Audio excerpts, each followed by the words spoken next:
আজ 12ই ফেব্রুয়ারি অনুষ্ঠিত হচ্ছে ত্রয়োদশ জাতীয় সংসদ নির্বাচন। জুলাই গণঅভ্যুত্থানের সম্মুখ সারির যোদ্ধা ছিলেন শরীফ ওসমান বিন হাদি। আর তারও ইচ্ছে ছিল এই ত্রয়োদশ জাতীয় সংসদ নির্বাচনে ঢাকার ৮ আসন থেকে স্বতন্ত্র প্রার্থী হিসেবে প্রতিদ্বন্দ্বিতা করা। তবে সেটি আর হয়ে ওঠেনি। শরীফ ওসমান বিন হাদি এখন চিনির দায় সাঁইতে রয়েছেন ঢাকা বিশ্ববিদ্যালয়ের এই কেন্দ্রীয় মসজিদের পাশেই। তাই তো বিভিন্ন প্রান্ত থেকে মানুষজন এসে শরীফ ওসমান বিন হাদির কবরের পাশে অশ্রু ঝরাচ্ছেন। কোথা থেকে এসেছেন? আমরা আজিমপুর থেকে আসছি। নির্বাচনের দিন হাদির কবরের সামনে। হ্যাঁ, আজকে হাদি বেঁচে থাকলে তো আজকে নির্বাচনে হাদি থাকতো, অংশগ্রহণ করতো। তো হাদিকে আমরা বলা যায় মিস করতেছি অনেক। এই যে আমার ভাগিনা, তাকে নিয়ে আসলাম কবর দেখাতে।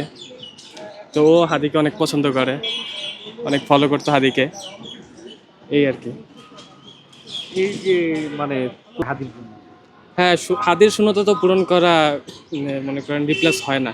এত সম্ভাবনাময় একটা নেতা ছিল সে। সে এখন নির্বাচিত হলে দেশের বলা যায় একটা সম্পদ ছিল সে। তো তার শূন্যতা পূরণ করা সম্ভব না আসলে।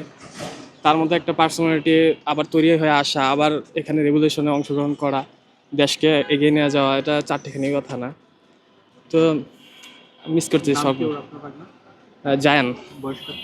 বয়স 4.5। Thank you Zayan. নাম কি তোমার বলো তো? আব্দুল্লাল বাহার। কোথায় এসেছো? হাদির কবর দেখতে। কেন কেন এসেছো বলো তো একটু হাদিকে? হাদির হাদির কবর দেখতে আসছি।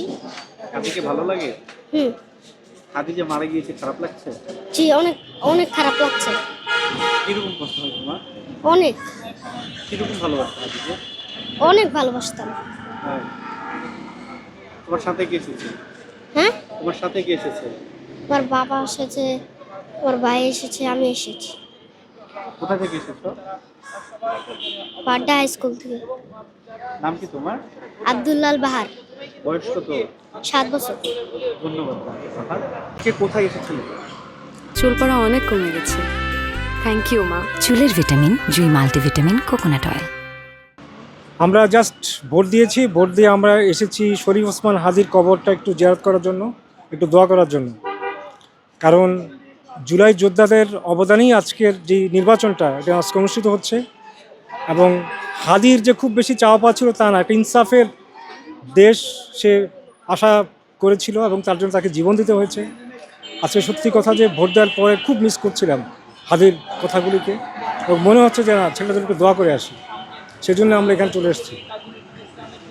যার জন্য আসলে যাদের কিভাবে দেখছেন? আমি আশা করব যে দলই নির্বাচনে জয়ী হোক তারা যেন জুলাই যোদ্ধাদের কথা স্মরণে রাখে, এবং এবং যেই আশা ভরসা নিয়ে জনগণ আজকে ভোট দিচ্ছে যেন তার প্রতিফলন এই দেশে আমরা দেখতে পাই, এটাই আমার আশা। কোথায় আসা হয়েছে আজকে? হাদির কবরে। তার আমার হাজবেন্ড। মানে ভোট দেওয়ার পরে এসেছেন? জি, আমরা কেবলই ভোট দিয়ে আসছি। ভোট দেওয়ার পরে কেন মনে হলো হাদির কবরে জিয়ারত করতে? কারণ জুলাইয়ের যোদ্ধাদের একটা অবদান তো দেশের জন্য আছেই। 71-এ যেমন ছিল, এই জুলাইয়ের যোদ্ধাদেরও অবদান অনেক। তার প্রতি ভালোবাসা এবং একটা কেমন জানি ফিলিংস খারাপ লাগে অনেক, যে তার আসলে কোনো দোষ সেরকম ছিল না, সে ভালোটাই চেয়েছিল। সেই ফিলিংস থেকেই দেখতে আসা আর একটু দোয়া করার জন্য আসা। তুমি এখন কোথায় আছো বলো তো? আমি কোথায় আছো এখন? হাদি খেলে। তুমি কি চাও? আমি চাই হাদি। আমি হাদি হইতে চাই। আর কি চাও? বিচার চাইলে? আর হাদি বিচার চাই। কার সাথে এসেছো? আমার মাত্র সুইর সাথে, সবার সাথে। হাদিকে ভালোবাসতা? হ্যাঁ, কেমন ভালোবাসতা হাদিকে?